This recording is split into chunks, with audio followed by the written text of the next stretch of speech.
कोई भी हत्या का कांड प्रतिवेदित न हो, जो आदर्श स्थिति होगी, हम लोग उसकी ओर प्रयास कर रहे हैं कि समाज के लिए होली के दिन तो यदि हम अपराधी उद्यत है गोली चलाने के लिए, हम नहीं गोली चलाएंगे तो फिर हमारे पुलिसकर्मी मारे जाते हैं। इसलिए आत्मरक्षार्थ फायर करने का प्रावधान कानून में है, तो ये कानून सम्मत तरीके से मिनिमम फोर्स यूज करके हम अपराधी की गिरफ्तारी सुनिश्चित करते हैं।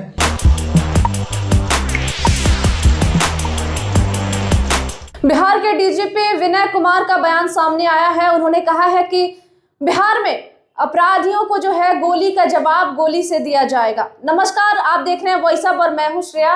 बिहार के डीजीपी विनय कुमार ने कहा है कि अपराधियों को अब बख्शा नहीं जाएगा, उन पर सख्त कार्रवाई होगी। उनका जो जवाब है, गोलियों का जवाब गोलियों से दिया जाएगा। तो क्या कुछ कहा है विनय कुमार ने, हम आपको वीडियो दिखाते हैं।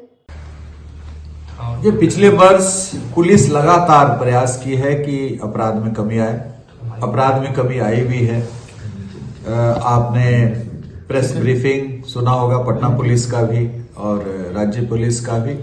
पटना में भी हत्या में 25% की कमी आई है, डकैती लूट सभी शीर्ष में पटना जिला में कमी आई है। राज्य स्तर पर भी हर शीर्ष में अपराध में कमी आई है। अपराध में कमी से हम संतुष्ट नहीं है, बल्कि हम चाह रहे हैं कि समाज के अंदर कोई भी हत्या का कांड प्रतिवेदित न हो, जो आदर्श स्थिति होगी, हम लोग उसकी ओर प्रयास कर रहे हैं कि समाज के अंदर किसी भी प्रकार के गंभीर अपराध न हो, तो आदर्श स्थिति होगी। और धीरे धीरे आप बिहार के अपराध मानचित्र पर यदि नजर डालेंगे, दृष्टिपात करेंगे, तो आपको दिखेगा कि पिछले 20 वर्षों में लगातार हर शीर्ष में जो पारंपरिक अपराध शीर्ष है उनमें कमी आई है। नक्सल परिदृश्य पूरी तरीके से उन्मूलित हो चुका है। आपने अभी देखा कि पिछले सप्ताह 2 इंसास राइफल और 4 SLR और अन्य करीब 500 राउंड से अधिक गोलियों के साथ 3 नक्सली सरेंडर किए। एक जोनल कमांडर थे, एक सब जोनल कमांडर थे और एक सक्रिय सदस्य थे। भीम बांध और खड़गपुर हिल्स पर वैसे इन्होंने कोई 3-4 वर्षों में कोई अपराध, हिंसक अपराध नहीं किया है, लेकिन दस्ता के पास शस्त्र था, तो हम लोगों ने शस्त्र के साथ आधा दर्जन से अधिक अत्याधुनिक शस्त्रों के साथ उनका आत्मसमर्पण कराया है। मैं स्वयं गया था खड़गपुर जाकर के उनका आत्मसमर्पण कराया। उनको और उनके परिवार को पुनर्वासित करने के लिए सरकार की जो योजना है उसके तहत उन्हें सभी सुविधाएं उपलब्ध कराई जा रही हैं, उनको रोजगार से जोड़ा जा रहा है। और जहां पर पूर्व में नक्सल वामपंथ का प्रकोप रहा है, वहां पर हम लोग प्रयास कर रहे हैं विकास एजेंसियों से जोड़ करके, सरकार की जितनी सारी विकास एजेंसियां उससे जोड़ करके, कि सभी प्रकार की योजनाओं का लाभ उनको मिले, ताकि वो पूरी तरीके से समाज की मुख्य धारा में आ जाए और इंटीग्रेट हो जाए। नक्सल परिदृश्य में बिहार अभूतपूर्व सफलता हासिल की है।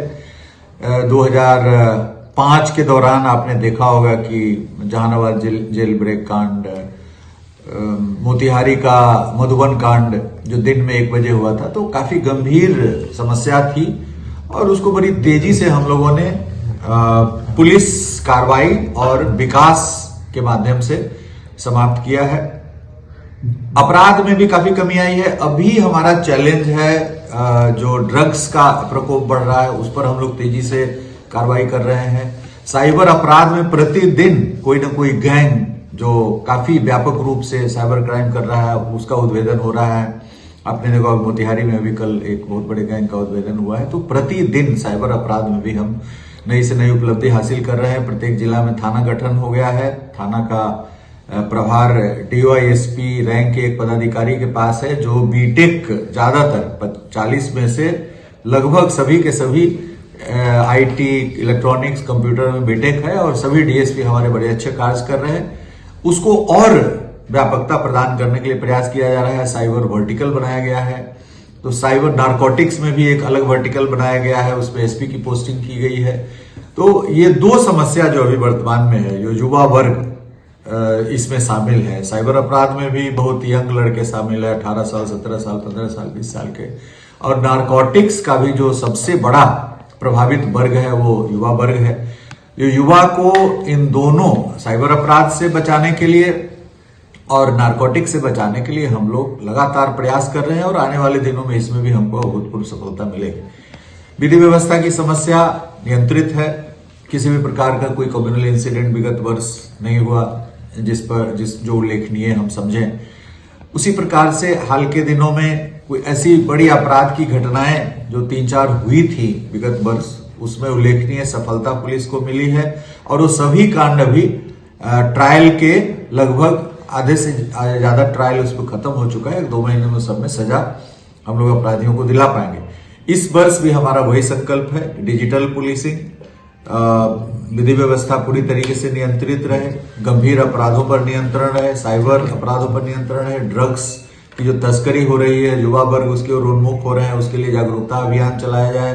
पंचायती राज संस्थाओं को, जीविका दीदियों को, सभी लोगों को, समाज के सभी वर्ग को इसमें जोड़ा जाए ताकि जो हमारा युवा वर्ग है, एक वाइब्रेंट विलेज प्रोग्राम है केंद्र सरकार का, उसको भी हम लोग इम्प्लीमेंट करने जा रहे हैं। तो इन सभी दिशाओं से इस पर हम लोग कार्रवाई करेंगे और आने वाला वर्ष बिहार के लिए बहुत ही सुख और समृद्धि और शांति का रहे, यह मेरी मंगल कामना है। मैं पूरी जनता से, बिहार की जनता से अपील करूंगा कि बिहार में अमन, चैन, शांति कायम करने में हमारा भरपूर सहयोग दें। हमारी पुलिस प्रयास कर रही है और पुलिस में भी यदि कहीं कमी आती है तो हमारे संज्ञान में उन कमियों को लाएं ताकि हम उसको दूर कर सकें। बहुत बहुत धन्यवाद। सर, जो अपराधी पुलिस में चुनौती दे रहा है उनको जो है सरेंडर करने के लिए भी विरोध किया जा रहा है, यहाँ तक इनकाउंटर की भी अगर करने की जरूरत पड़ती है तो किया जा रहा है, गोली का जवाब गोली से भी दी जाती है। नहीं, देखिए, इनकाउंटर जो पुलिस का इनकाउंटर है कोई सुनियोजित ढंग से नहीं होता है। जैसे करीब हम लोग 4.25 लाख लोगों को गिरफ्तार किए, 4.25 लाख लोग गिरफ्तार हुए, अरेस्ट हुए पिछले साल। उसमें से 10-15 ऐसी स्थितियां बनी जिसमें अपराधी की ओर से फायरिंग की गई या फायरिंग करने की स्थिति में वो दिखे, तो उसमें पुलिस ने जवाबी कार्रवाई, आत्मरक्षा जवाबी कार्रवाई की है। और ऐसी स्थिति पहले से भी होती रही है। मुठभेड़ की जो स्थिति बनती है वो पूर्व में ही हर साल मुठभेड़ हुआ है। आप यदि 2005, 6, 7, 8 किसी भी वर्ष में मुठभेड़ की संख्या शून्य नहीं रही और इस पिछले वर्ष की भी जो मुठभेड़ की संख्या वो ऐसा नहीं कि कोई अप्रत्याशित कोई ऐसा हो रहा है। तो जो मुठभेड़ की स्थिति बनती है तो पुलिस आत्मरक्षार्थ फायरिंग करते हैं। आपने देखा होगा कि होली के दौरान मुंगेर में, अररिया में 2 हमारे ASI मारे गए। अपराधी इनके ये रिएक्ट करते उसके पहले ही इन पर गोली चला दिया और दोनों की मृत्यु हो गई, 2 हमारे पुलिस पर होली के दिन। तो यदि हम अपराधी उद्यत है गोली चलाने के लिए, हम नहीं गोली चलाएंगे तो फिर हमारे पुलिसकर्मी मारे जाते हैं। इसलिए आत्मरक्षार्थ फायर करने का प्रावधान कानून में है। तो ये कानून सम्मत तरीके से मिनिमम फोर्स यूज करके हम अपराधी की गिरफ्तारी सुनिश्चित करते हैं। और ये कानून के अंतर्गत ये प्रावधानित किया गया है कि किसी भी अपराधी को गिरफ्तार करने के लिए आप न्यूनतम बल का प्रयोग करिए। तो न्यूनतम बल, जैसे हम अपराधी फायर कर रहा है, अपराधी जिस प्रकार से पुलिस पर हमला करने के लिए उद्यत होता है तो आत्मरक्षार्थ हम फायर करते हैं। कभी कभी हमारे पुलिसकर्मी भी घायल होते हैं, कभी कभी अपराधी घायल होते हैं, कभी अपराधियों की मृत्यु भी होती है। अभी एक बहुत ही पुराने नक्सली थे बेगूसराय के, दयानंद मालाकार, काफी पुराने नक्सली थे, बाद में अपराध में भी सम्मिलित थे, तो मुठभेड़ में उनकी मृत्यु हुई है। तो अपराध की जो स्थिति है उसको दृष्टिगत रखते हुए हम लोग कमी लाने का पूरा प्रयास कर रहे हैं। और जो अपराधी जब पुलिस पे फायर करने के लिए उद्यत रहते हैं, फायर करते हैं, तो पुलिस आत्मरक्षार्थ फायर करती है, अपने जान बचाने के लिए फायर करती है। उसमें कुछ अपराधी कभी कभी घायल होते हैं, कभी कभी अपराधी की मृत्यु। एक आखिरी सवाल सर, कि जो बांग्लादेश बॉर्डर है या नेपाल बॉर्डर है, वहां भी काफी सुरक्षा तेज की गई है और 3 बांग्लादेशी पकड़े गए हैं। देखिए, जो अंतर्राष्ट्रीय सीमा की संवेदनशीलता बढ़ी है, इसके दृष्टिकोण से जो बंगाल से सटे हुए हमारे जिले हैं उसमें अतिरिक्त सशस्त्र बल की कंपनियां लगाई गई हैं बॉर्डर पर चौकसी बरतने के लिए। एसएसबी के द्वारा भी चेकिंग काफी सघनता से की जा रही है और इसी का प्रतिफल है कि 3 लोग पकड़े गए हैं और उनसे भी पूछताछ की जा रही है। सेंट्रल एजेंसी भी पूछताछ कर रही है, लोकल एजेंसी भी, पुलिस एजेंसी भी पूछताछ कर रही है। तो सीमा पर चौकसी बढ़ा दी गई। ठीक। तो सुना आपने क्या कुछ कहा है बिहार डीजीपी विनय कुमार ने। उन्होंने सख्त कार्रवाई करने की बात कही है अपराधियों पे, और उन्होंने ये भी कहा है कि अपराध में अब 25% जो है वो कमी हो गई है। उन्होंने कहा है कि अपराधियों को बख्शा नहीं जाएगा, माफ नहीं किया जाएगा, उन पे सख्त कार्रवाई होगी, गोलियों का जवाब जो है गोली से दिया जाएगा। आपकी क्या राय है हमें कमेंट में जरूर बताइएगा। ऐसे ही तमाम जानकारियों के लिए देखते रहें वॉइस ऑफ। मैं हूं श्रेया, धन्यवाद।